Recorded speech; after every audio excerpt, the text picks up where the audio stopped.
Hey everyone, welcome to English Pod, where we make learning English fun with How I Met Your Mother. In this series, I'll break down keywords, slang, idioms, and cultural references from each episode to help you improve your English naturally. Watch before or after the episode to boost your understanding.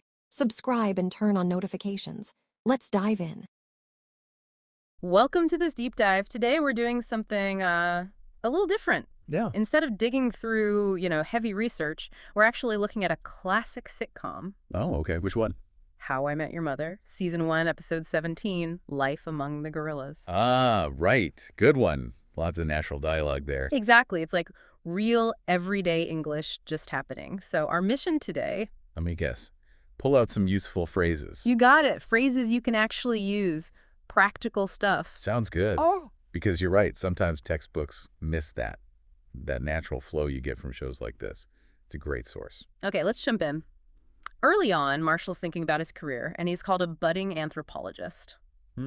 Budding. Yeah, budding. It makes me think of like a flower bud, just starting out. That's precisely the idea. Budding means someone's just beginning, showing promise, potential in a field. So it's positive.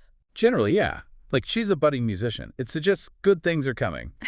So for you listening, it's a nice way to describe maybe a new hobby or skill you're developing. Okay, got it. Then moving to something a bit more everyday. Lily packs Marshall a sack lunch. Right. Sack lunch. Seems straightforward, but is it a term people actually use a lot? Oh, definitely. Sack lunch is super common. Just means a packed lunch, usually, in a paper bag. Like, I grabbed my sack lunch on the way out. Exactly that. Simple, useful for everyday chat. Good one to know. Then later, Ted gets a care package. That sounds nicer than just a regular package. It does, doesn't it? A care package has that extra layer of, well, care. Uh-huh. It's usually gifts, snacks, things sent to show support. Yeah. Especially if someone's far away, like at college, or maybe feeling down. Like the example, my mom sent me a care package. Perfect example. It's about the feeling behind it, that's support and affection, more than just the items inside. Right. Okay, then there's a line about the yellow fuzzy stuff on tennis balls. Ah, fuzzy stuff. Yeah. It's not very technical, is it? Nope, but that's why it's useful.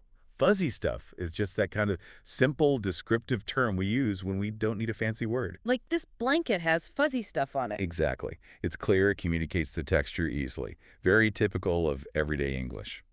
Okay, switching gears a bit. Marshall talks about a buttload of posters. Ah, yes. Buttload. Definitely sounds informal. Oh, it is. Its slang basically means a lot or tons, often used humorously, maybe to exaggerate a bit. So I have a buttload of emails to answer. Precisely. You wouldn't use it in a formal report, obviously, but it's good to recognize in casual talk. Makes sense. Now things get a bit negative. Marshall calls some colleagues jerks. Yeah, jerk's a classic. What exactly makes someone a jerk? It's pretty broad, but generally someone rude, inconsiderate, mean, just unpleasant to be around. Like the example, those people who cut in line were total jerks. Exactly. It's a common insult, so understanding its meaning is pretty important for social context. Right. Then Ted observes the irony is clear. Irony can be tough. It can be, yeah. Yeah. But this phrase, the irony is clear, means the unexpected contradictory thing is really obvious. No missing it. Like the irony is the fire station burned down. A bit traumatic, but yes. Or he hated dogs but ended up running a dog shelter. The irony is clear. It helps understand those twists. Okay. Then Robin gives Marshall advice. Don't let people walk all over you. Ooh, that's a strong visual, isn't it? Walk all over someone. Yeah. What's the core meaning there? It means letting people take advantage of you, disrespect you, ignore your feelings or needs because you're maybe too kind or not assertive enough. So, if you don't stand up for yourself, people will walk all over you. That's the idea. It's about boundaries, really. Got it. Then there's the classic idiom Barney uses, who wears the pants in the relationship. Right. Where's the pants? Tells you about the power dynamic, right? Absolutely. It means who's in charge, who makes the main decisions. It's a bit dated, maybe, but still very common. Like, it's pretty obvious she wears the pants in that family. Exactly that. Instantly tells you who's perceived as the dominant one. And finally, one I think we all need sometimes. Barney tells Ted to cut to the chase. Ah. Yes. Very useful. Please get to the point. Yeah. Get straight to the important part. Skip the fluff, the long introduction. Okay, let's cut to the chase. What did the boss say? Perfect. Great for making communication more direct, more efficient. Wow. It really is amazing how much practical English you can get from just, one episode of a TV show. It really is. It shows how valuable context is, learning these phrases as they're actually used. Much better than just a list of words sometime. Definitely. Welcome to the deep dive. So, one of you got in touch about a specific episode, Season 1, Episode 17, Life Among the Gorillas, from, a certain show we all know. Yeah, yes, that one. Yeah. You were curious about the cultural references and maybe some grammar points hidden in there. So that's what we're doing today. Our mission is to really unpack these bits and pieces, see what they tell us culturally and, linguistically, too. It's actually amazing how much is packed into these things, like little cultural snapshots. Exactly. Okay, so let's dive right in. That title, Life Among the Gorillas. Our sources point to Dian Fossey, right? Gorillas in the Mist. Absolutely. It's a pretty direct allusion. Right. And in the episode, Marshall uses it for his new corporate job. Feels familiar, doesn't it? The office jungle. Well, yeah. And what's great about that reference is how much it conveys so quickly. Fossey's work, it brings up ideas of survival, hierarchy, maybe even aggression. Yeah. So applying that to an office, it's a very efficient, maybe slightly cynical metaphor for those really competitive, sometimes toxic workplaces. That survival of the fittest vibe. Exactly.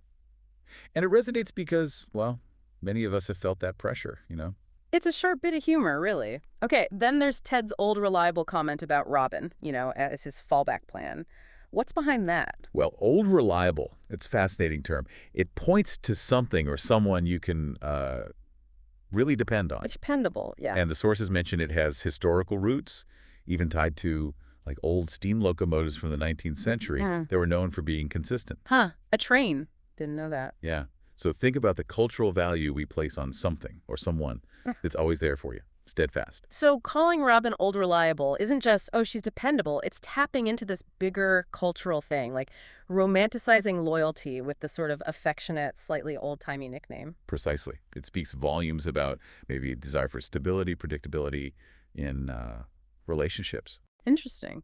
Okay, and then we get the penguins. Ted uses the whole penguins mate for life idea. Ah, yes. The penguins. He uses it to talk about finding the one, even in a big city, like finding your lifelong partner penguin. This is a great example of how pop culture, especially things like nature documentaries, March of the Penguins, comes to mind, can really shape our cultural symbols for love. So that image of lifelong penguin pairs, why is it so sticky? Well, it becomes this powerful, easily understood symbol for enduring commitment, doesn't it? It feels like this sort of natural ideal for, lasting love. It taps into our hopes, I think. So just in those few references, we've got workplace stress, loyalty, romantic ideals, all packed in. Yep. Concise cultural shorthand. Okay, let's shift gears a bit. Grammar, question tags. Barney says something like, it's awesome, isn't it? All right. Question tags. They're a really common feature of spoken English. You make a statement, then add a little question on the end, usually to seek agreement or just confirm understanding. Like, you get this, don't you? Exactly. Or, you're coming later, aren't you? It invites a response, kind of keeps the conversation flowing. It makes it feel more interactive. And the way you say it matters, too, right? Like, rising means a real question. Falling is more like just looking for a nod. The intonation carries meaning. It softens the statement sometimes, checks you're both on the same page. Okay. And then there's like, Ted's line. It was like the worst date ever. We hear like used like this, like all the time. Oh, absolutely. The casual like. It's multi-purpose in informal speech. How so? Well, it could be a filler, when you're pausing to think. It can add emphasis, like Ted's example. Or it can signal approximation. There were like 50 people. It doesn't mean exactly 50. Just around 50. Right. It's just a really, really common feature. Understanding it is pretty key to getting the hang of natural, casual, spoken English. So pulling these threads together now, the cultural bits and the grammar points, what's the big takeaway here? I think it shows how these cultural references work as super efficient shortcuts. The gorillas, old reliable.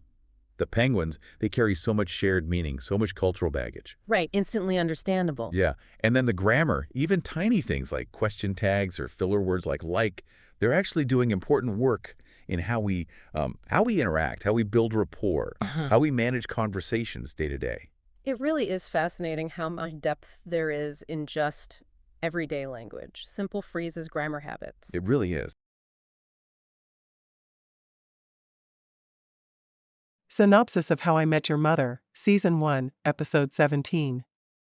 Life Among the Gorillas. In this episode, Marshall starts his new job at a big law firm. But he quickly realizes that his new coworkers are immature, aggressive, and love making crude jokes. They call themselves gorillas. Marshall struggles to fit in with them, especially because they don't share his values. Meanwhile, Ted is trying to navigate his relationship with Victoria, who is leaving for Germany soon. They both pretend they're fine with a long-distance relationship, but deep down, they're both scared of what might happen. Barney, as always, tries to give his usual ridiculous advice about relationships and being cool at work. In the end, Marshall stands up for himself and decides not to become a gorilla like the others. Thanks for watching. I hope you enjoyed learning new words, phrases, grammar, and cultural references from How I Met Your Mother. I'll be back with the next lesson soon. Until then, bye.